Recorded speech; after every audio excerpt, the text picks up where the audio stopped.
Bienvenidos otra vez a este podcast de literatura infantil y juvenil. Nosotros somos La Lija, un colectivo especialista en estos temas. Y en esta ocasión me acompaña Donovan, Abril, Mónica y yo, Carlos. Queríamos hablar sobre un tema muy interesante que es la LIG dentro de lo académico, ¿no? Entonces, estudiar LIG, qué onda con si alguien quiere dedicarse a estudiar esto, especializarse en esto, se puede, no se puede, en qué universidades hemos visto que se ha podido, que hay esta apertura.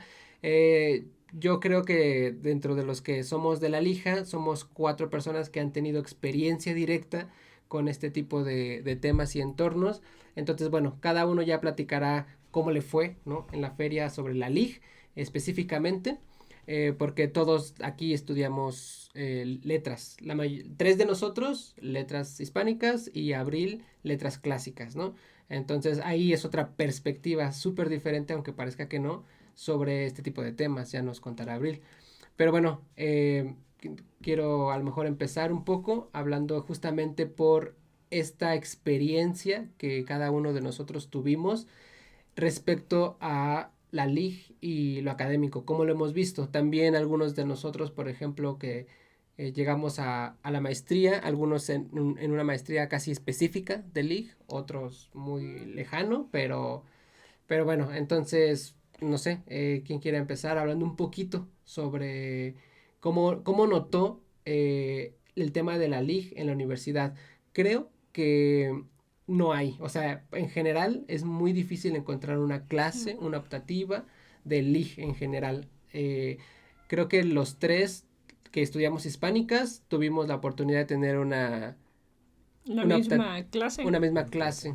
Que sería interesante saber, en ese sentido, la perspectiva de Abril, ¿no? Porque no sé si tú conocías... Porque soy un poco mayor. Pero no solo por eso, sino porque independientemente de que nosotros coincidimos en una clase, también ahí nos conocimos a la lejanía. Uh-huh. En Sí. tu caso, ¿tú te enteraste que en la facultad había una asignatura? Sí, pero no era la que gestionaba la profesora que a ustedes les dio. Cuando yo estudié en la universidad, no, o sea, ni siquiera podías decir que eras fan de Harry Potter, por ejemplo. Que yo era super Potterhead en ese entonces y lo ocultaba así, pero cañoncísimo, que no se notara que sabía demasiado de ese tema. Pues porque siento que la academia siempre ha tenido esta perspectiva un tanto vertical sobre qué es ser lector, qué es estudiar, qué te debe interesar como profesionista de las letras, ¿no?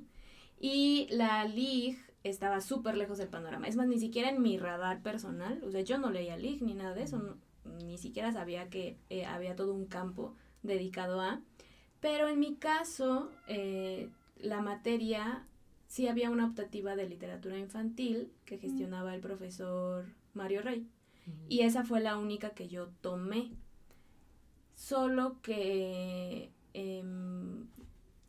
ay, estoy tratando de hacer memoria. Lo que más me gustó de esa clase fue la gente que conocí en esa clase, que hasta hoy siguen siendo amigos muy queridos y que sentían también como ese interés por estudiar la LIG, aunque siento que realmente no fue como tan amplio como después fue mi experiencia tomando el diplomado. En el 2014 se abrió el primer diplomado de literatura infantil y juvenil por la UNAM. ¿En filológicas? En filológicas. Que se llamó Una puerta hacia la lectura, si no me equivoco. Y yo llegué ahí por casualidad, porque yo estaba buscando tema de titulación y como yo vengo de letras clásicas y en ese momento estaba muy obsesionada con Séneca, dije, ay, me encantaría trabajar algo de Séneca para infancias, porque en mi mente y mi poco conocimiento de filosofía, los niños son los mejores filósofos, cosa que sigo manteniendo hasta ahorita, ¿no? Pero en realidad yo no sabía nada de infancias, no sabía mucho de filosofía, o sea, como que estaba muy desorientada. Y una maestra que trabajaba también en filológicas me dijo, oye, se va a abrir este diplomado y creo que lo importante para ti es conocer como el mundo de la literatura infantil, ya que vas a hablar como de filosofía para infancias, entonces pues métete. Y pues le hice caso y me metí. Y cuando entré, de verdad me quedé impactada. O sea, porque fue como mi primer acercamiento formal a todo este tema y fueron un montón de conferencias. Ahí aprendí pues cosa, o sea, para mí fue todo un mundo nuevo. Para empezar, yo en ese momento ya tenía mi canal de YouTube y hablaba pues de los libros que leía. O sea, mi primer video hablo de la Ciudad de Dios de San Agustín, o sea, de verdad, estaba yo en otra esfera totalmente. Sí. Pero a partir de ahí, y que incluso tuve la fortuna de que Rafael Cesa, que es un mediador que yo respeto mucho, él tenía una charla y dijo, a mí me gustaría que Abril pasara también porque ella tiene este proyecto en internet y como que en ese momento BookTube era lo max en cuestiones de redes sociales y lectura. Entonces tuve la oportunidad de participar y como que ahí hice como muchas conexiones y dije, claro, la LIG es otra cosa que jamás en la vida me habían dicho y puedes acercarte a ella de manera más formal. Entonces yo creo que ese diplomado fue la puerta, o sea, literalmente el nombre se aplicó perfecto a mi vida, de una puerta hacia la lectura y fue como, sí, es aquí. Y ahí empecé como a leer más LIG, a investigar sobre autores, editoriales, ser consciente como de todas las iniciativas de la región que se enfocan en la LIG. Descubrí IBI, por ejemplo, todas las iniciativas de América Latina. Me puse a leer así como loca todo lo del premio Hans Christian Andersen, cómo nació, cómo surgió, por qué se instauró como la línea principal de lo que es la LIG o lo que entendemos como LIG ahora. Y como que me metí en ese rollo y ya me olvidé de Seneca y así. Pero luego llegué al mundo de filosofía para niños, conocí el mundo de Wonder Ponder, que me parece así como súper alucinante. Entonces, bueno, esa fue como mi acercamiento. O sea, sí me lo brindó la escuela a través de un diplomado, pero ya formalmente en mi carrera, pues no, estuve en la optativa de Mario Rey y estuvo bien, pero de ahí yo siento que llegué al mundo de la LIG ya en la recta final de mi carrera. O sea, realmente yo terminé y seguí leyendo LIG, pero ya no tuve esa cercanía académica como ustedes, ¿no? Que entiendo que desde que entraron ya estaba esta oferta también. Y estuvo padre porque la persona que da la optativa o daba esa optativa también fue quien gestionó todo lo del diplomado. Entonces es como a mí me parece que hay como una pequeña iniciativa de profesores interesados en la LIG dentro de la UNAM que pues han hecho su trabajo de poder establecerla como algo importante. Sí. Que ahí en ese sentido con lo que dices, igual y la oferta ya estaba en el momento en que nosotros estaban las dos todavía, ¿no? Después solamente quedó una, me parece. Bueno, a mí me tocó solo una, sí, solo la de Anel. Pero justamente yo todavía sabía que sí estaba la de Mario. Y creo que con lo que iniciaste, Abril, también es importante porque nos damos cuenta que en el estudio general de la literatura siempre vemos la literatura adulta primero, ¿no? O sea, es un asunto de cánones, desde luego. Entonces, hay un momento en el que algunos llegamos a eso, otros no, otros nos estancamos, pero igual no nos ponemos a valorar que esta literatura infantil y juvenil es tan valiosa como la literatura de los adultos, ¿no? De hecho, cuando hablamos de historias de la literatura en México o en general, muchas veces se descuenta esa literatura infantil y juvenil y en realidad hay una brecha que está viendo ahí en esta historia, ¿no? O sea, quiere decir, claro, sabemos que todas historias son una suerte también de antologías, entonces siempre hay una selección, pero dentro de esa selección falta algo que también es muy importante y así podríamos hablar también de otro tipo de literaturas, ¿no? Entonces, creo que toma tiempo también entender, sobre todo cuando estás en el estudio, que eso también puede estudiarse, pero que también es importante, porque finalmente todos pasamos por esa época y muchos de esos grandes escritores que hoy también leemos pasaron por lecturas infantiles y también ellos pudieron haber escrito, algunos de ellos sí, incursionado, ¿no? en ese tipo de género, ¿no? Entonces es ahí uno de los problemas que también yo veo, que no la contemplamos de inicio en los estudios literarios.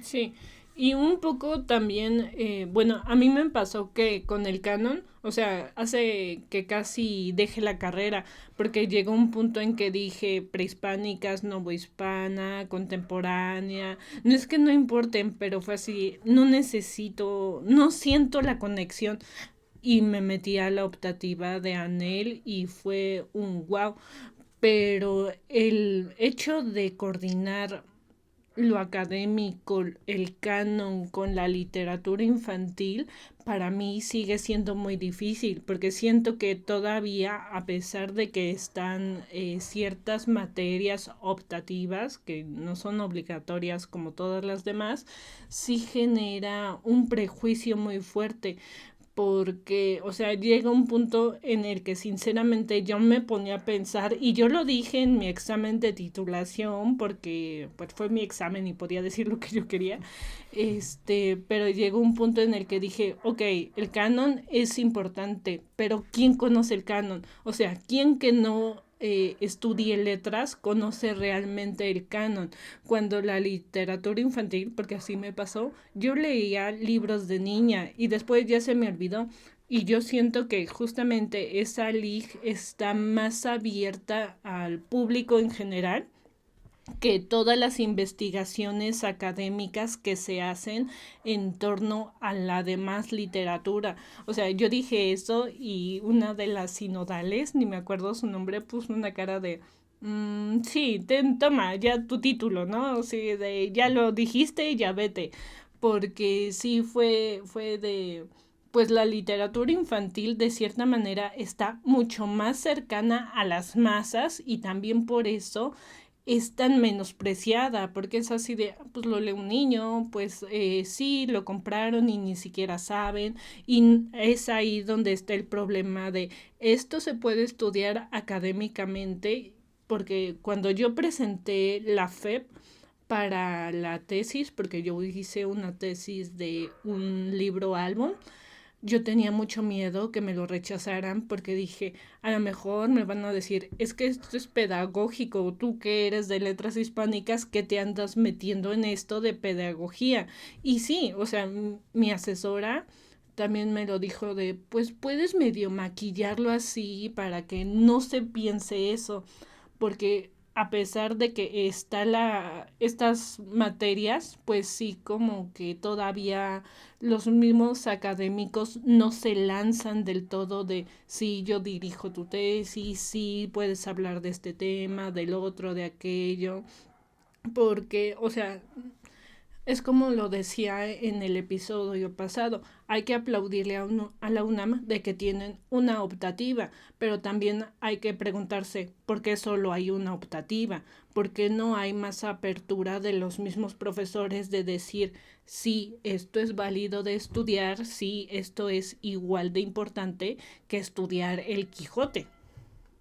Que aparte hay toda una, o sea, como que saliendo de lo académico, la LIG se mueve casi por naturaleza, entre lectores, entre promotores, entre editores, entre ilustradores, profesores, pero la academia a mí lo que no me cuadraba era que no le hacía caso a ese fenómeno literario. Que estaba vivo, o sea, está vivo. Yo por eso, bueno, perdón, yo por eso lo decía en mi tesis de ¿por qué demonios vamos a seguir estudiando al Quijote si ya tenemos chorrocientas mil tesis del Quijote y ahorita que puedo entrevistar, no sé, a Jaime Alfonso Sandoval de su obra, no se le da la importancia, el foco de oye, este fenómeno de la LIG es importante. Sí, o sea, se supone que tenemos una formación como de investigadores y una de las críticas a la academia es que le gusta investigar lo muerto, ¿no? Lo que ya terminó, tiene un inicio, tiene un fin, entonces puede ser mi objeto de estudio. Y esto como sigue moviéndose y como está ligado siempre la LIG a lo infantil, obviamente, y la concepción de infancia que tengamos en ese momento, todavía se sigue denigrando como no es importante, no es complejo, pero creo que la materia justamente que tomamos 3 de nosotros con la profesora Anel, nos abrió el panorama de poder decir, bueno, la LIG se puede estudiar, o sea, también es un objeto de estudio. Y todo lo que he aprendido, desde lingüística hasta todo el conocimiento de literatura, puedo aplicarlo a esto y puedo tener un proyecto de esto. Entonces siento que a pesar de que en un semestre obviamente no puedes ver demasiado, y sí aprendes en gran parte también por su visión de historiadora que tiene la profesora, también nos dio, al menos a mí, la herramienta de poder decir, bueno, puedo estudiar esto, ¿no? Creo que de aquí los 4 tomamos caminos diferentes, decidimos cosas diferentes. En tu caso, Abril, no sé, por ejemplo, tomaste esa clase, ese diplomado y pensaste en algún momento seguir por ahí, te deslindaste mejor y seguiste tu proyecto por YouTube, por redes sociales, que también la liga está muy en redes, ¿no? Es Sí, muy... es lo que me quedé pensando en mis tiempos. Había mucha crítica justo a BookTube porque se hablaba solo de literatura juvenil. Y creo que ese es un tema para otro podcast. Sí. De las formas de ser lector y lo muy juzgado que está ciertas formas de ser lector Sí. por sobre otras, ¿no? Pero bueno, no es el tema de hoy. Solo lo comparto porque en realidad yo me fui más hacia la mediación de la lectura. O sea, por la naturaleza de lo que ya hacía en internet y que luego fundamos libros bifortipos y empecé como en todo lo de círculos de lectura y empecé a trabajar con jóvenes, colaboré con IBI varios años, llevé un círculo de lectura con adolescentes. Entonces, como que la misma vida me fue orientando hacia la mediación de la lectura. Y la mediación de la lectura no se explica sin la literatura infantil. De hecho, yo podría decir que la literatura infantil dio pie a que existiera la mediación, porque son libros de literatura infantil generalmente los primeros que utilizas para hacer tus prácticas de mediación de la lectura, en el entendido de que mucho de la mediación de la lectura se da con infancias y juventudes. Hoy sabemos que la mediación de la lectura en realidad es para todos los públicos, y a mí me encanta, por ejemplo, trabajar con personas adultas y también tener experiencias con personas ya de la tercera edad o así, que no necesariamente son niños o jóvenes, pero volvemos a lo mismo, hay como una estructura adultocéntrica que atraviesa todo, y no solo la academia, sino en general como la vida misma, y eso hace que tengas ciertos pensamientos hacia los niños, hacia los jóvenes y hacia lo que haces con niños y jóvenes, como en este caso la mediación o la literatura infantil, ¿no? Nunca olvidaré una entrevista de María Fernanda Heredia, que es una escritora ecuatoriana, que ella cuando recibió uno de los premios más importantes del LIG en Ecuador, no recuerdo bien si fue el SM, bueno, un premio, dio un discurso donde decía que era tarea de los escritores del LIG como estar, o sea, que ella notaba que los escritores del LIG, más que otros escritores de otro tipo de literaturas, defendían la importancia de su trabajo, porque había mucho desconocimiento de lo que era la literatura infantil, y entonces la gente tiende a pensar, y esto en realidad, o sea, espero yo cada vez menos, pero todavía lo encuentras, la gente tiende a pensar que escribir para niños y jóvenes es fácil, tiene que ser con valores, tiene que haber ositos y colores y como cosas... Moraleja, cosas dulces, cosas, ¿sabes? Como todo lo que tú relacionas con lo que es ser niño. Y lo cierto es que ser niño es una cosa bien difícil, o sea...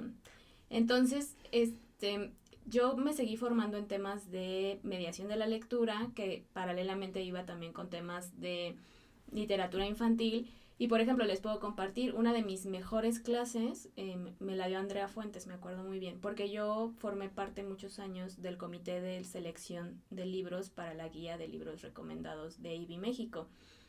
Y ahí, bueno, aprendí muchísimo en todos esos años, porque primero tenía acceso a todas las novedades editoriales de cada año en México, lo cual ya es como una gran maravilla, sí. Imagínate. Y luego tenía no solo que leerlo, sino emitir una opinión al respecto para ver si entraba o no a la guía. Y eso también me hizo afinar como ciertos modos de lectura para ver, pues, cosas, ¿no? Igual eso da para otro podcast. Pero yo me di cuenta que no sabía muy bien leer libros álbumes. O sea, que es como una gran... No puedes tampoco explicar la literatura infantil sin la presencia de lo gráfico. Yo...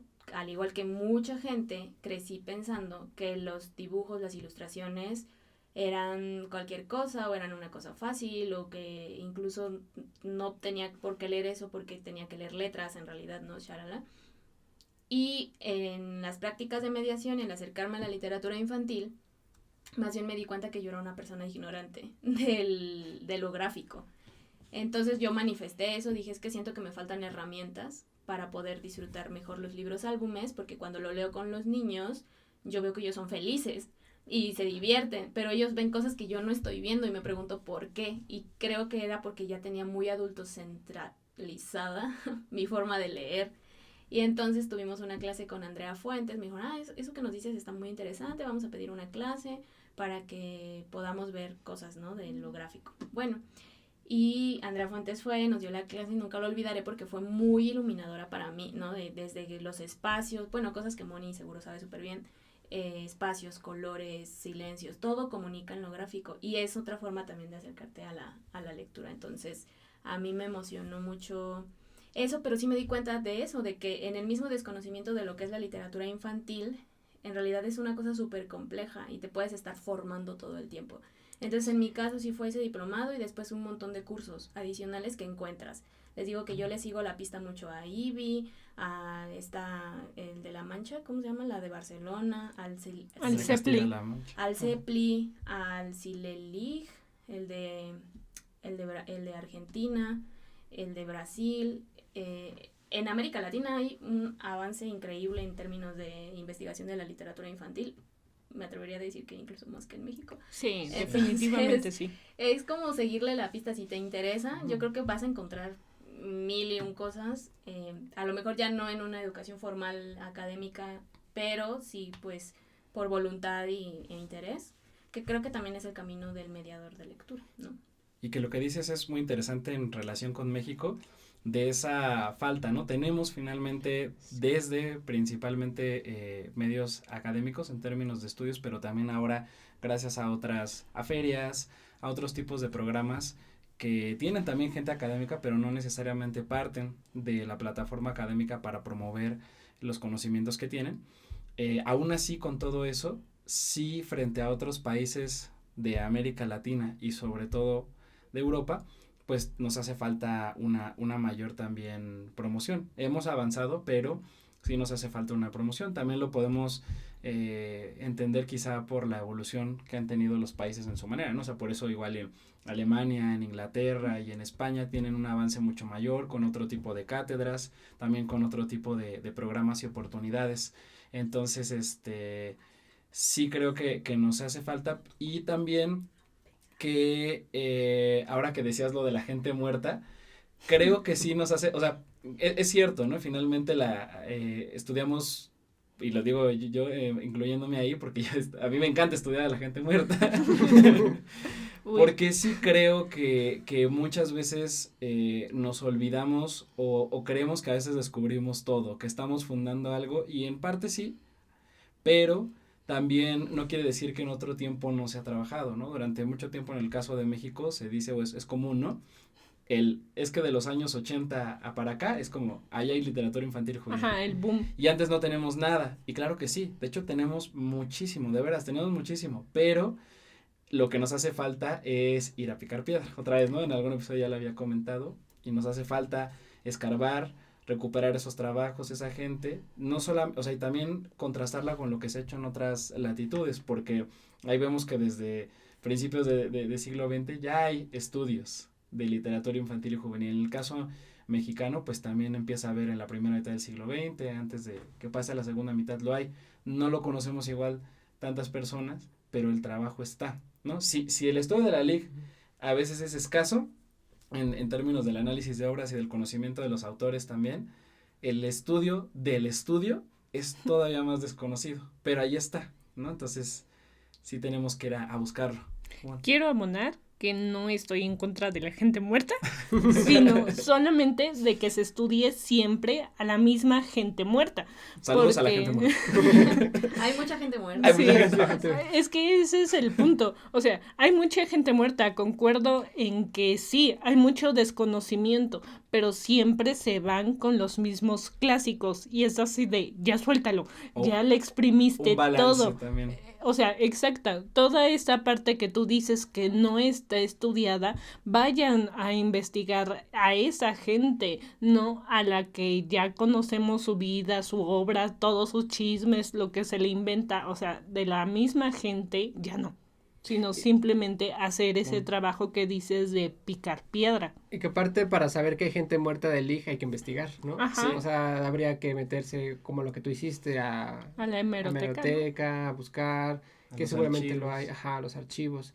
Porque también, bueno, dijeron un buen de temas, pero por ejemplo, estamos hablando de estudiar literatura infantil muy académicamente, muy de investigación, pero la mediación es totalmente, o sea, sería otra cosa en el sentido... Otro podcast.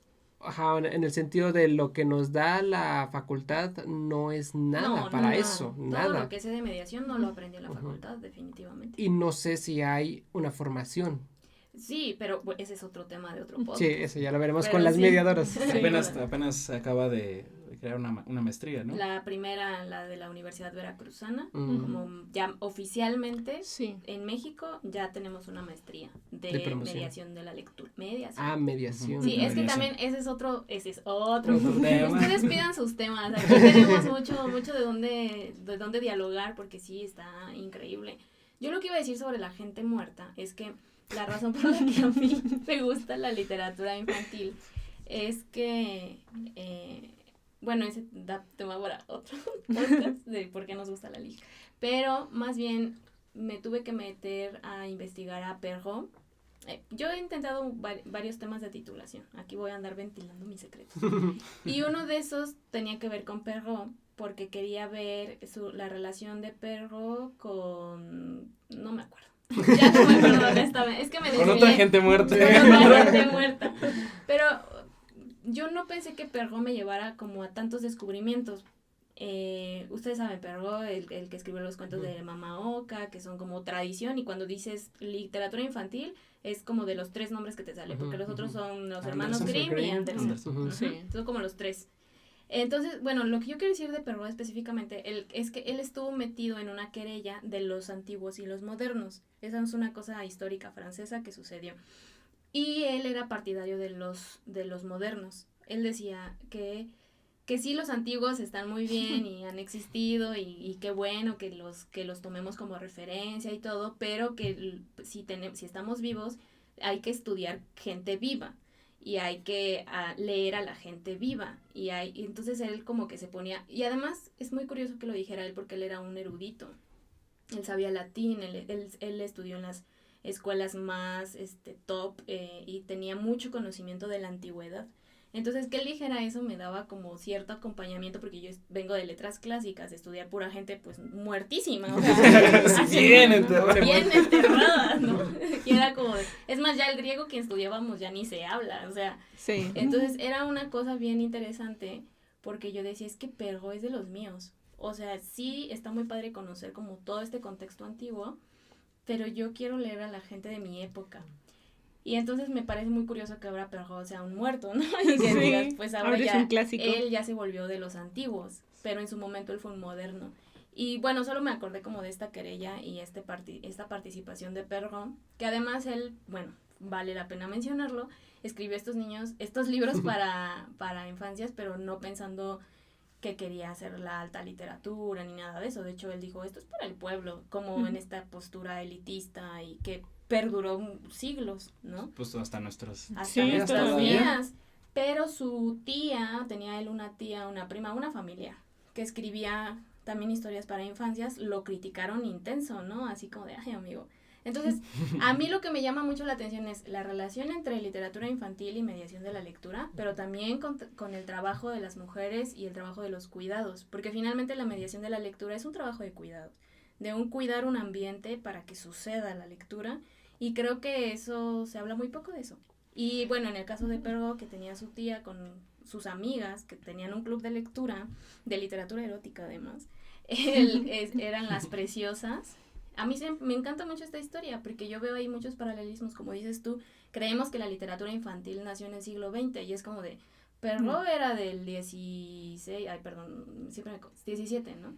Ajá, del siglo XVII, entonces, incluso desde esa época ya se escribía para niños y niñas, y había como toda esta conciencia, que a lo mejor Perrault lo hizo desde su muy postura de hombre académico respetable, lo que tú quieras, pero no quita que ahora su obra sea una de las más leídas, ¿no? Entonces, bueno, no sé, ahí me perdí un poco el hilo, pero a lo que voy es que sí estamos yo veo muy favorable el panorama para que justo gente como nosotros, que está interesada en o que ya está ejerciendo una profesión, pues pueda saber que sí es importante lo que está haciendo, ¿no? Aunque digas, ay, ¿a quién le va a interesar esto? Nos interesa a muchos y hay que unirnos, ¡ja! Y yo siempre, hagamos la revolución. De hecho, eso de los cuidados es interesante porque también dentro de la LIJA en general y la academia y la mediación y la promoción con cosas distintas es mayormente liderada por mujeres. Y no ¿Cuántas mujeres somos en la LIJA? De 8. De milagro hay 2 6 hombres. Sí. Me impacta, la verdad. Bueno, estamos cuestionando ya también. Ser hombres. Ser hombres. Sí. Sí. Avalado, sí. Recibido el mensaje. Recibido el Sí, mensaje. pero o sea, también los términos poco a poco han ido teniendo un peso, ¿no? Ahorita, por ejemplo, que dices, no es lo mismo la mediación que la promoción, y es esa división también, alguien que se acerca como que muy de fuera a lo mejor dice, pues, ¿por qué, no? Es lo mismo, o simplemente el hecho de la mediación, ¿no? ¿Qué es la mediación? O sea, es el concepto de infancia, de juventud y de literatura infantil, Exacto, o sea, y de literatura. También y de literatura, o sea, que todos han ido obviamente cambiando y atendiendo a distintas funciones. ¿No? Sobre ese tema de la mediación, solo como comercial, está el grupo, el grupo de estudio de formar lectores, que se llama Mediación Indómita. Sí les recomiendo mucho si les interesan los temas de mediación, porque justo eso siempre es como la pregunta constante de ¿qué es mediación? O sea, ¿cómo sabe el mediador? ¿Cómo sé si soy mediadora o no soy mediadora? ¿Y cómo sé si estoy haciendo o no mediación? Y son preguntas bien locas porque justo tú no te titulas de mediador. Claro. Ojalá en el futuro pueda... Es que a veces lo pienso porque digo, me gusta esta libertad de que no haya, claro. de que no esté institucionalizado, pero al mismo tiempo también creo que es un paso natural si llega a institucionalizarse de alguna manera, ¿no? Como este ejercicio, pero yo siento que la mediación justo está en que llegamos todos a un mismo acuerdo, porque ahorita siento que cada quien maneja su propio significado y está bien.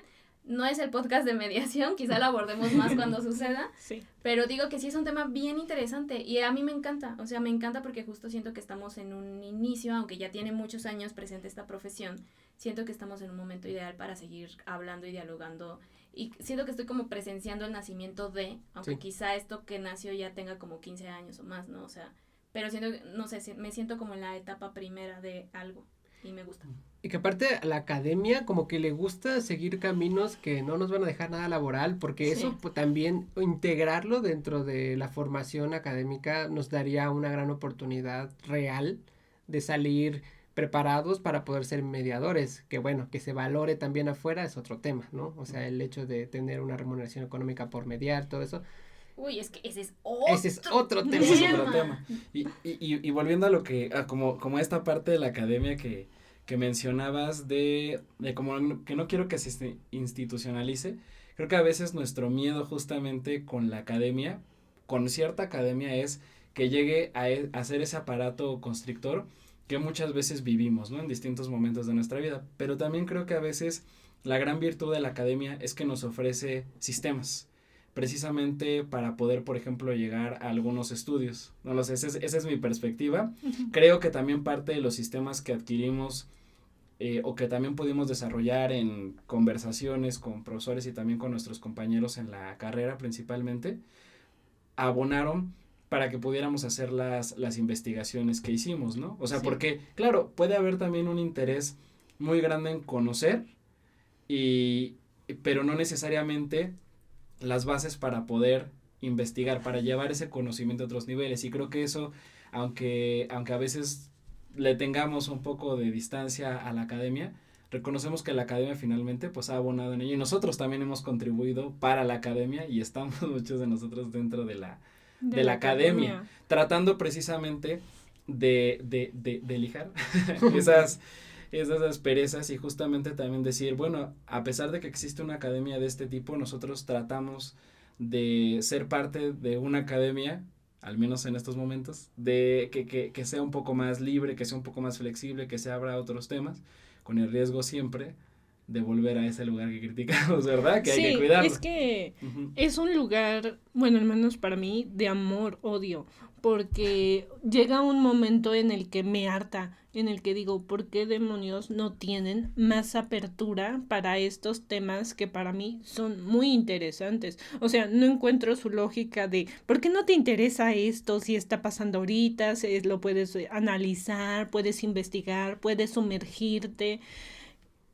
Pero, o sea, por esa misma perspectiva, digo, bueno, lo que yo estoy haciendo en la academia puede ser un granito para que alguien más siga poniendo y se siga avanzando, porque precisamente también hay que hablar que son diferentes tipos de academia, al menos yo lo veo así, porque personalmente la UNAM es muy buena, todo, bla, bla, bla, pero para mí es muy cuadrada.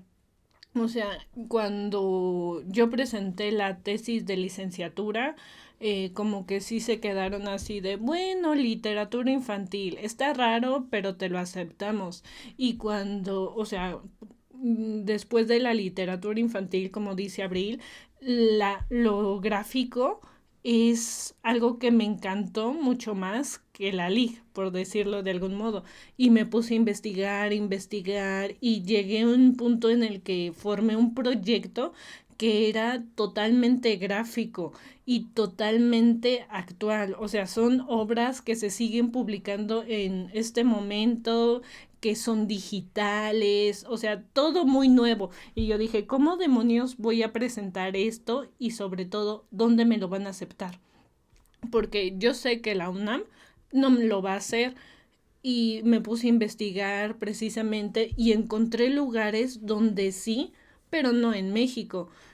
Fue en España siento que tienen una mayor apertura a este tipo de temas actuales. Encontré también otro en Argentina, si no me equivoco, y yo dije, o sea, está muy bien, pero no tengo el capital para ir ahí. Entonces fui a la Ibero, que también es todo un tema, porque académicamente tienen mucha apertura a temas nuevos. Económicamente ese es el problema, ya después podemos hablar de eso. Saludos a la UNAM y a la Ibero. Saludos a mi amiga Ibero, sí. Den más becas, por favor. Porque sí, o sea, académicamente creo que la Ibero tiene muchísima apertura. Yo trabajo webtoon.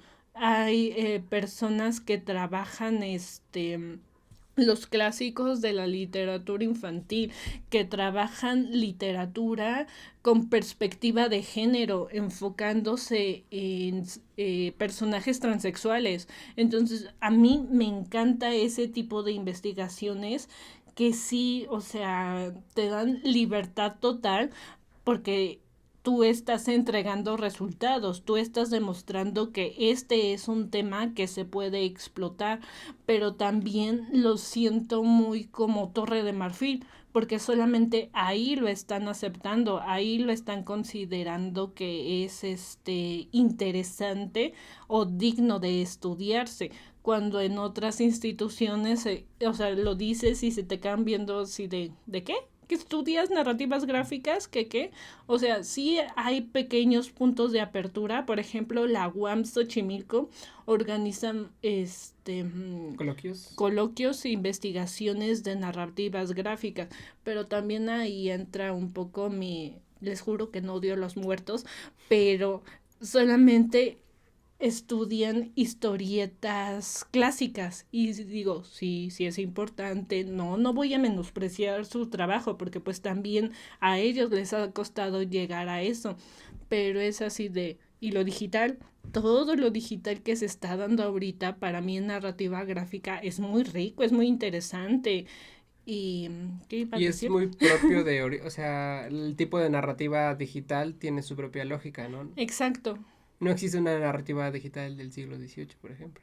Exacto, No. o sea, estás en el principio de algo. Sí. Y todo eso Sí. véanlo próximamente en su trabajo de titulación de Ay, ya ni me maestría. digas. Algún día cuando Precio. mueras vas a hacer la... Sí, de hecho vas a hacer la nueva muerte Como estudiada. La nueva estudiada. muerte. La nueva antigua. Pero Ajá. sí, justamente Pero es justamente eso de la academia de amor-odio, de sí está bien, pero esto, pero el otro, pero bueno, o sea, sí. es difícil. Es difícil, reconocemos que hay aportaciones, hay mucho que trabajar, Sí. pero finalmente también seguimos produciendo bajo ese campo y tiene mucho de positivo. Pues sí, decíamos en algún momento serás la ojalá. teórica respecto al webtoon, Sí, ¿no? la Y eso- loca que escribió eso. Pero eso es padre porque justamente estás abriendo también un camino, también dependerá de ti como, porque habrá que hacer esa promoción por distintos medios para que no se quede precisamente en la academia, como muchas veces pasa con las tesis, ¿no? O sea, escribes, te matas mucho haciendo un trabajo, que ese es otro tema, porque es el valor que le damos a las tesis.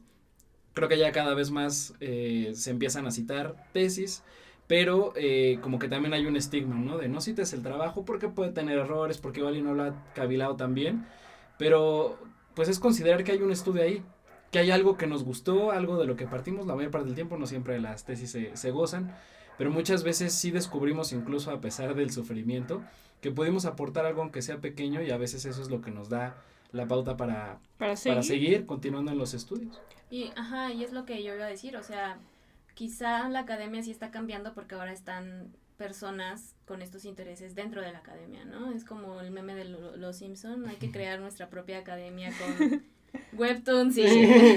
Sí, y vas juntando gente, ¿no? Que ya la había, solamente que pues igual y se fue, creo que hay momentos, ¿no? Justamente que hay que aprovechar, y entonces creo que desde hace varios años también, pero estamos ya en momentos donde sí se está sumando gente con más rapidez, ¿no? Al interés, al estudio. Creo que era algo inevitable, desde que estábamos en las optativas, a veces no todas las optativas se llenan el cupo, pero la que teníamos con Anel siempre estaba llena, y había exalumnos que iban a seguir tomando la clase. Había un buen de oyentes. O sea, el interés ahí está, y siempre ha estado.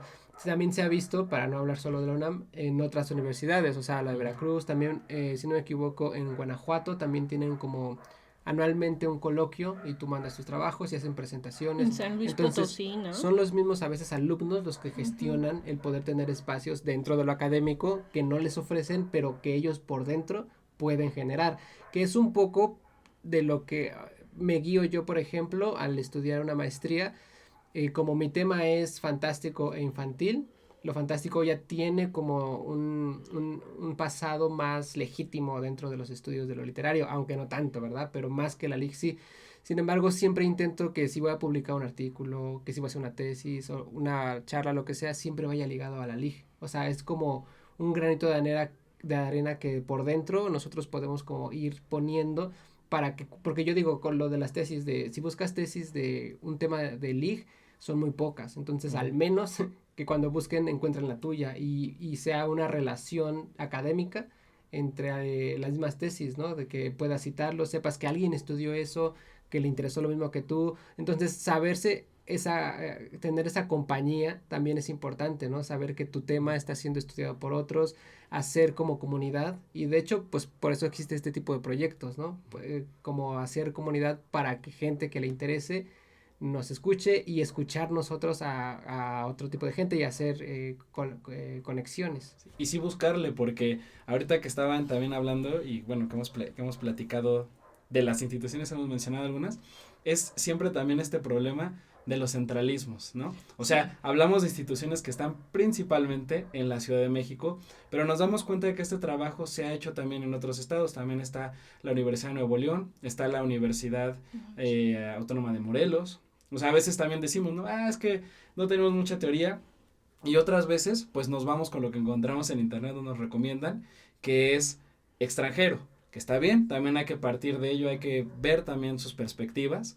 Pero aquí también hay varios trabajos ya desde hace tiempo, ¿no? Solo que como no los vemos porque están fuera y tampoco los buscamos, decimos, no existen, pero ahí están, ¿no? Igual también por eso digo que es mucho de picar piedra también, incluso de manera muy sencilla, pero sí hacerlo, porque basta solamente unos pequeños clics ahora en internet, para darnos cuenta que sí se ha trabajado, que se trabaja, que hay gente, que aunque es poca, cada vez crece más, ¿no? Entonces creo que también hay que valorar eso y echarnos el clavado. Sí, yo creo que alguien que estudie lo que estudiamos probablemente tenga más opciones a cuando estuvimos nosotros. Y eso también es algo bueno, ¿no? O sea, y el valor, yo creo que lo más importante es darte bueno, es que en la cuestión académica se juegan dos situaciones, ¿no? Por un lado, sí el valor, el gusto del tema que tú eliges, y por otra parte, toda la cuestión burocrática alrededor de la academia, como tú decías, Mon, de repente el gran problema pues es el asesor, ¿no? O sea, igual y tienes dos personas que colindan con tus ideas, pero tienes una persona que no, o que no trabaja contigo, y después eso se vuelve muy complicado. Elijan buenos asesores, vean que esos asesores los acompañen, que es muy difícil, tristemente, Sí. pero creo que sí hay que tratar de buscar las mejores opciones en las dos, ¿no? Que sea un tema que nos guste, que estemos convencidos, tratar de perderle el miedo y al estigma, ¿no? Como de, pero vas a estudiar a Batman, pues igual yo lo quise estudiar, ¿no? Voy a estudiar algo para bebés, pues sí, pero ¿qué tiene de malo? Es lo que me gusta, es lo que quiero comprenderlo mejor, para que me guste más y compartirlo a los demás. Veía hace poco esta edición de Gente Muerta, canónica, de Pedro Páramo de Cátedra, que está en todas partes, y ahí dice justamente el que hace la introducción, que finalmente ¿para qué haces una edición crítica? ¿Para qué haces un estudio de literatura? Y obviamente pues aquí hay muchas respuestas, ¿no? Es más, es así como de respuestas incorrectas, ¿no? El meme. Pero a su consideración es, pues para que lo que te gusta, te guste más. Y para que eso que a ti te gusta, lo puedas contagiar con otras personas. Y también pues seguir en esta cadena de resonancias y de gustos compartidos, ¿no? Y yo creo que ese es el fin. Sí, y a lo mejor también o sea, no dejarle todo a la academia, ¿no? O sea, como bien decimos, Abril se formó de mediadora fuera de la academia. Sí, no, es que en la UNAM, soy de la UNAM. En mis tiempos no había, no, la mediación súper raro, aunque el Programa Nacional Salas de Lectura, que oficialmente te nombra mediador si perteneces a él, tiene desde los 90, si no me equivoco, desde el 96 es que se instauró este programa, y les digo, sí, tendríamos que abrir todo un tema sobre mediación, pero, creo que como personas interesadas en un tema, es bueno saber que la academia no es el único camino. Exacto. Porque a veces nos da miedo, o sea, a veces dices, la escuela lo es todo, si no tengo mi título, si no tengo este proyecto, si no busco en esa escuela, entonces, ¿dónde? Y estamos, por favor, o sea, estamos en el mejor momento para formarte autónomamente, ¿sí lo dije bien? Sí. Y es una opción, pues, o sea, si te interesa un tema, vas a llegar a ese tema de todas las maneras, entonces... La academia no es el único camino, este podcast es sobre academia, porque sí es importante que la academia abra sus puertas a más intereses y como que pueda satisfacer también, pues, académicamente las necesidades de, pues, todos nosotros, ¿no? Que nos gusta estudiar, nos gusta investigar, nos gusta escribir, y eso, que puede ser como muy ñoño, pero también es importante hacerlo, que quede registro, que puedas ir y consultar, porque pues sí, compartir las pasiones me parece muy interesante, y que haya un registro de eso a través del tiempo es muy valioso. Yo me acuerdo que cuando empezamos en BookTube y te conocimos, justamente creo que fue en Guadalajara, que hubo una reunión y se empezó a hablar de esto de la academia, y en ese momento particular, lo confieso, yo estaba súper metida en la academia y me chocaba un poco esta visión de los booktubers de no a la academia, o sea, porque sí lo sentí muy de no, fuchi, y fue así de, ok, ¿por qué? Y justamente pensándolo y con el paso del tiempo y con lo que he aprendido precisamente por autodidacta, porque, o sea, sí, la academia me ha proporcionado información, pero no toda, mucho es de lo que yo he investigado, de lo que he leído, de otras academias, entonces, pues creo que es interesante cómo se da esta apertura de el punto de que la academia no sea tan academia y que justamente en este autodidactismo ñoñez de buscar, de investigar, pues acudas a la academia que ya tiene esta apertura para investigar, para desarrollar estos temas que te interesan particularmente. Entonces sí, nada más quería acordarme de eso. Es que la academia trató muy mal a los booktubers. Sí, no, o sea, sí, los... Y yo, no por nada, pero a mí me gusta mucho explicarme el mundo como atravesado por diversas estructuras. Y una estructura que me gusta identificar, porque la veo en todas partes, es la del adultocentrismo. Sí. Entonces, en el ejercicio de la lectura hay muchísimo adultocentrismo. Y piensan que que por saber más, por ser un doctor en letras, por tener mucho conocimiento de la literatura, tienes ya como los criterios para decir qué es lo que se debe leer o así. La autoridad absoluta, La ¿no? autoridad y funciona mucho ese discurso vertical porque es una estructura, insisto, y funciona el mundo bajo muchas estructuras verticales, pero tanto la mediación como la literatura infantil abogan más por la horizontalidad y bajarte de ese escalón. Entonces, también por eso estoy en esto, porque es como un espacio mucho más amable, mucho más imaginativo, de más de juego. Pues solo tenemos una vida, hay que pasarla bien. Y entonces yo siento que la LIG es como el mejor camino para mí. O sea, para mí como persona lectora, yo digo que ese es el mejor camino. Y ya, solo en defensa de que le tirábamos mucho a la academia, sí lo hacíamos. Sí, pero, o sea, ahora entiendo de justificadamente. Y también como experiencia lectora, creo que es distinta, creo que tiene lo suyo, o sea, si eres lectora y no lees LIG, probablemente, o sea, no es que te tenga que encantar y que tu vida tenga que dedicarse a ello, pero acercarse y tener esa experiencia sí es algo muy distinto.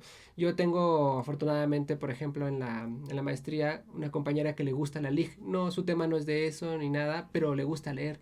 Y hablábamos un día que dice que se sentía un poco mal, bajoneada y todo, y que decidió irse a una librería y comprar un libro de LIG. Y le digo, es que leer LIG, cierta LIG tampoco es, hay que romantizarla, pero es como, pues como un apapacho, como un abracito al corazón, ¿no? Entonces también es distinto leer LIG que leer otro tipo de libros, ¿no? Entonces, como experiencia yo abonaría como, date la oportunidad, como dices Abril, date la oportunidad de leer y aprender a leer o reaprender a leer un libro álbum, ¿no? Un libro ilustrado, que no es lo mismo. Yo también alguna vez, ya que hablamos de confesiones, vamos a acabar aquí funados.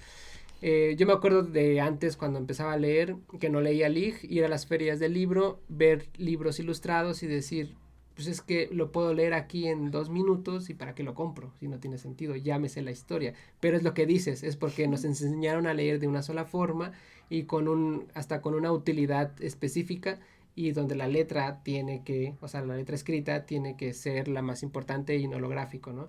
Pero los niños están muy ligados a ello, a lo los niños gráfico. son los mejores lectores, la Sí. verdad. O sea, Y lo disfrutan, o sea, más que los uno. mejores filósofos y los mejores y los mejores poetas. Los mejores humanos también. También.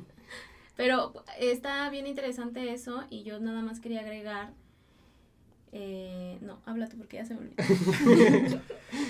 Pues creo que ya vamos hacia el final del programa, solamente abonando a la cuestión de pensar al niño, que ya lo habíamos discutido también en otro episodio, de como un gran filósofo, como un gran lector. Pues sí creo en esa parte de lo del gran poeta con esta creatividad, ¿no? Porque sí, o sea, igual no quiero que romanticemos la infancia como una sola infancia, sino que en realidad ya sabemos que hay muchísimas infancias, pero aún así siento que incluso hasta la infancia más cruenta tiene, no sé, algo como de esperanza y de creatividad en esos momentos y en esos espacios tan duros que a veces se atraviesan en la pobreza, en la guerra, ¿no?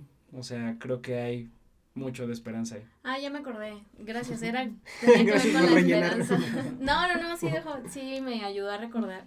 Eso que decías de la calma, o sea, sí, creo que ese es un gran tema de tesis, ¿saben? O sea, averiguar digo, lo estoy diciendo sin haber buscado antes si alguien ya lo escribió, probablemente ya haya una persona que haya dicho, voy a ver mi tesis de doctorado, maestría, licenciatura. Pero sí identifico también como esta característica de esperanza y calma. De hecho, tengo un video que lo explica. Petit lo manejo un poco. Aquí vamos a poner el enlace. No, pero es real. O sea, yo descubrí que necesitaba mucho apapacho y esa es una también de las razones por las que leo la LIG. Sí. Es verdad, no toda la LIG te da ese apapacho y da para otro tema, pero es interesante darnos cuenta de eso y que en parte también esta necesidad de que la academia se permita como abordar todos estos temas, también parte de una necesidad de tratarnos más suavemente en el camino académico, ¿no? Sí. Exacto. Sí, creo que bueno, para ya cerrar el programa del día de hoy, si alguien también, yo diría, si alguien que nos escucha pues está o estudiando o quiere estudiar, también que sepa que hay formas, ¿no? O sea, que va a haber espacios, que a lo mejor la academia no es su principal objetivo formarte como especialista en League, pero seguramente encontrará, y sobre todo encontrará gente que también le va a gustar, y pues de hecho así nos encontramos nosotros, ¿no? Sí. Prácticamente. Exactamente. Entonces, pues bueno, podrán hacer un podcast en el futuro si se juntan con sus amigos. Y citarnos. No, van a criticar, van a criticar. Sí, Porque vamos a ser antiguos. Como esa gente vieja. Esa gente muerta. Está viva, pero Sí. está más muerta. Entonces, Sí, hasta para la crítica. Y pues también, por ejemplo, a mí me acuerdo que un profesor decía, no hay hablando de las tesis, ¿no? No hay tema de tesis malo si la investigación es buena. Entonces, también esta parte de usar nuestras herramientas que nos dio la academia para, por dentro, destruirla. No.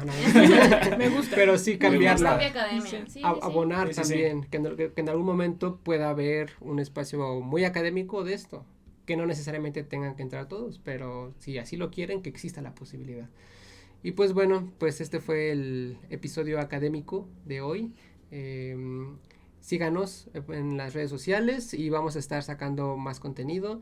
Y pues bueno, suscríbanse, comenten también si quieren algún tema en específico. Como vieron, hay muchísimos Sí, temas. Tenemos nuestra lista aquí. Sí, y también habrá un tema justamente de mediación, porque dentro de la Lija tenemos grandes mediadoras, entre ellas Abril, una de ellas, y otras que la verdad es que es un tema que incluso uno que está dentro de la Lig no conoces todo. no conoces todo, es un mundo, ¿no? Es lo gráfico, la Lig, lo gráfico, la Lig, la mediación, la promoción, la Y hace rato también edición. La mencionaste academia. libros para bebés y, ay, no Uf, manches, sí. no, ese es otro mundo, de verdad, súper complejo, Sí. complejísimo. Ahí sí estaría bien extenderse y tener hasta invitados, ¿no? Sí, no, está buenísimo ese tema. Sí. y bebés también. Y bebés, Invitados. Queremos saber qué Ah. piensan los. pues, piensan cosas maravillosas. Sí, son geniales. Pero bueno, lean League y nos vemos en el siguiente episodio. Adiós. Bye. Nos vemos.